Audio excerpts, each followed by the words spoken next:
Hello guys. सो आप सभी को अपनी जेईई मेंस की रैंक पता चल चुकी होंगी और आपने अभी तक तो कॉलेज देखना भी स्टार्ट कर दिया होगा कि कौन सा कॉलेज हमको लेना है अपनी इच्छा अनुसार। तो काउंसलिंग कैसे होगी किसी भी कॉलेज की, इस वीडियो में हम आपको बताएंगे। पूरा डिटेल हम आपको बताएंगे कि काउंसलिंग का प्रोसेस क्या है, कितने राउंड होते हैं काउंसलिंग में, और क्या क्या ऑप्शंस होते हैं, फ्रीज होता है, फ्लोट होता है। तो सारी जानकारी हम आपको इस वीडियो में देंगे। क्या क्या डॉक्यूमेंट चाहिए, सब कुछ आपको इस वाली वीडियो में समझ में आ जाएगा। तो देखो, सबसे पहली चीज़ क्या है काउंसलिंग। जैसे ही तुम्हारी काउंसलिंग स्टार्ट होगी तो सबसे पहले तुम ये देखोगे, यूट्यूब पे सर्च करोगे, कहीं भी सर्च करोगे तो ये देखोगे काउंसलिंग होती कैसे है, हमें क्या करना है उसमें। ठीक है, तो जैसे ही तुम जाके देखोगे, सर्च करोगे तो तुम्हें ढेरों वीडियो मिल जाएंगी, बहुत सारी यूट्यूब पे, जो ये बताएंगे कि काउंसलिंग कैसे होती है। उसमें से कुछ वीडियो ऐसी भी होंगी जिसमें लोग अपना प्रमोशन करेंगे, बोलेंगे कि हमसे काउंसलिंग करवाइए और हम आपके अकॉर्डिंग चॉइस फिल करेंगे और आपको जो ब्रांच चाहिए वो दिलवा देंगे। लेकिन आपको इन चक्करों में पड़ना नहीं है अगर आप हमारी राय माने तो, क्योंकि इसमें पैसा भी बर्बाद होगा और इतनी समझ तो आप में भी है कि आप 12th क्रॉस कर चुके हैं और जेईई मेंस आपने दिया, इतनी समझ आप में होनी चाहिए कि आप अपने अकॉर्डिंग चॉइस फिल कर सकें। और काउंसलिंग कोई बहुत बड़ा प्रोसीजर तो है नहीं, जस्ट एक फॉर्म बनना होता है, सिंपल। उसमें जो सामने वाला भी यही करेगा, आप भी खुद भी यही करोगे, तो इससे बढ़िया क्यों पैसे बर्बाद करो, अपने से कर लो। आपको लगता है कितना बड़ा कॉलेज की बात है, अगर कुछ गलत हो गया तो ऐसा कुछ नहीं है। वो भी अगर आप जैसे साइबर कैफे शॉप वगैरह पर जाओगे तो वो इतनी स्पीड से बढ़ते हैं, क्योंकि वो तो यही सोचते हैं कि जल्दी जो भी आए निपटाओ उसे। तो वो मतलब एक पल को उनसे गलती हो सकती है, पर आप जब खुद का करोगे तो आप देख देख के करोगे। साइबर कैफे पे तो बिल्कुल नहीं जाना, एक खुद से करना है जो करना है। ठीक है, अपनी समझदारी।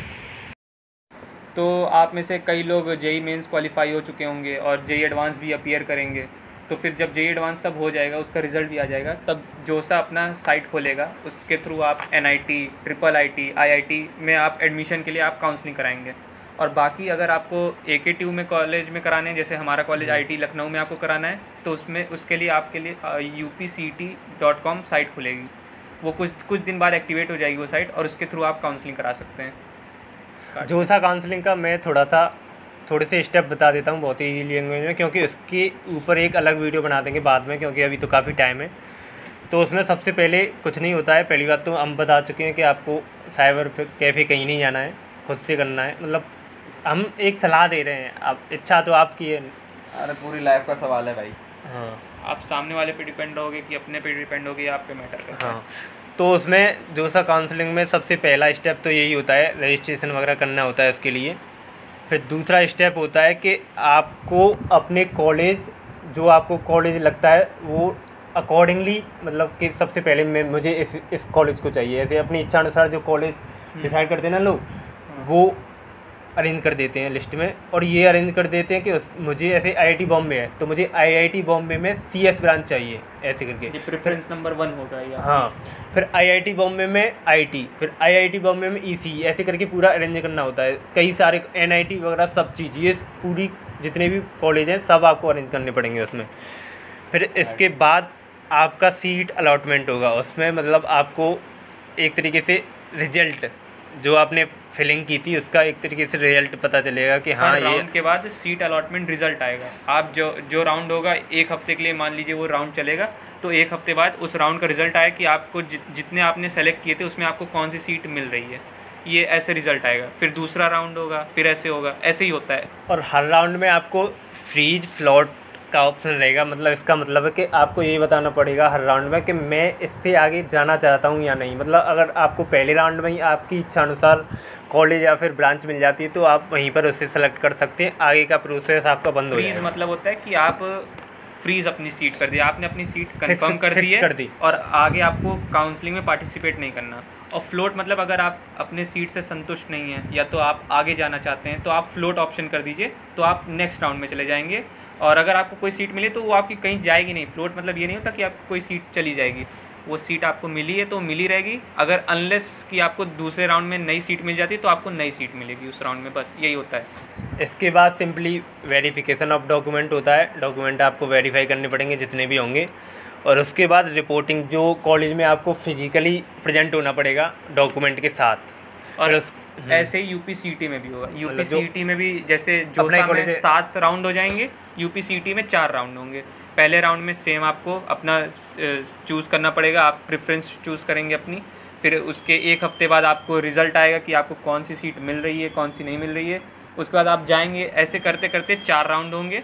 उसके बाद आपको फिजिकली रिपोर्ट करना पड़ेगा इंस्टीट्यूट में, आपके सारे डॉक्यूमेंट वेरीफाई होंगे, यही सब होते हैं। हाँ, तो ये हमने बहुत ही इन शॉर्ट बताया है। जब ये रियली में इसकी डेट आएगी, जब जोसा काउंसलिंग होने वाली होगी, अगर हम नीड लगेगी हमें, तो उसके लिए एक अलग से वीडियो बना देंगे। ये एकदम इन शॉर्ट आपको एक जनरल ओवरव्यू देने के लिए वीडियो बनाई है। और जब काउंसलिंग स्टार्ट होती है तो उसका एक इन्फॉर्मेशन ब्रोचर आता है, तो उसमें सब लिखा होता है कि कौन से राउंड में कब क्या सिलेक्ट करना है, और मतलब उसके रूल्स लिखे हुए आते हैं कि कुछ रूल्स ऐसे स्पेसिफिक ऐसे होते हैं, राउंड 3 के बाद आप अपनी सीट चेंज नहीं कर सकते, फॉर एग्जांपल ऐसे होते हैं रूल्स।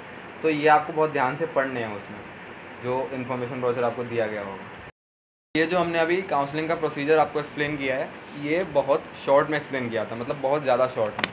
अभी जैसे ही काउंसलिंग की डिटेल्स आउट होंगी UPCET की वेबसाइट पे, तो हम आपको सारी डिटेल्स 1 बाय 1 एक वीडियो नई बना देंगे, जिसमें एक एक चीज़ आपको अच्छे से एक्सप्लेन करेंगे। ये बहुत शॉर्ट में था, ठीक है, एक बस एक ओवरव्यू टाइप था। अब थोड़े बहुत आपको डॉक्यूमेंट बता देते हैं, क्योंकि एंड टाइम पर ज़्यादातर फिर आपको भागना इधर उधर पड़ेगा। तो इन बहुत ब्रीफ में अभी से आप तैयारी रखिए डॉक्यूमेंट्स की, जैसे बाद में प्रॉब्लम ना आए। तो 10th और 12th की मार्कशीट, ये तो बहुत कॉमन होता है, कहीं भी जाओगे तो ये तो मांगते ही हैं पहला। अगर आपका गैप है, मतलब बीच में अगर आपने ड्रॉप लिया है, तो आपका गैप सर्टिफिकेट आपको बनवाना पड़ेगा। कैटेगरी आपकी अगर है कोई, तो कैटेगरी सर्टिफिकेट, जनरल है तो फिर तो कोई दिक्कत ही नहीं है। पास ये तो फ़ोटो, ये तो खैर कभी भी आप मेडिकल सर्टिफिकेट, ये जो आपके जो गवर्नमेंट हॉस्पिटल होते हैं आपके जो डिस्ट्रिक्ट में, PHC जो होते हैं, CHC होते हैं, वो सब वहाँ आपको जाना पड़ेगा। और वहाँ आपके कुछ नॉर्मल टेस्ट होंगे, आई टेस्ट होगा और ब्लड टेस्ट होगा, नॉर्मल टेस्ट होंगे, और आपको फिर विद इन अ डे आपको रिपोर्ट हैंड ओवर कर दी जाएगी। होता कुछ नहीं है उससे, बस ऐसे ही एज ए फॉर्मेलिटी मांगते हैं। Aadhaar card, admit card, JEE Mains का एडमिट कार्ड, और जेई मेंस का रिजल्ट कार्ड, ये सब आपको डॉक्यूमेंट अभी से मतलब रेडी कर लेना, क्योंकि बाद में फिर इधर उधर भागना ना पड़े। बहुत डाउट्स आ रहे थे कि ये फ़ी वेवर क्या होता है, तो हम क्लियर करना चाहते हैं। फ़ी वेवर जो होता है वो कॉलेज कुछ उन बच्चों को देता है जिनकी अच्छी रैंक रहती है पहली बात तो, और जिनकी फैमिली इनकम 2 लाख से कम होती है, उनको फ़ी वेवर अलॉट किया जाता है। अगर वो उस क्राइटेरिया में फॉल कर रहे हैं तो उनको फ़ी वेवर सीट मिलती है।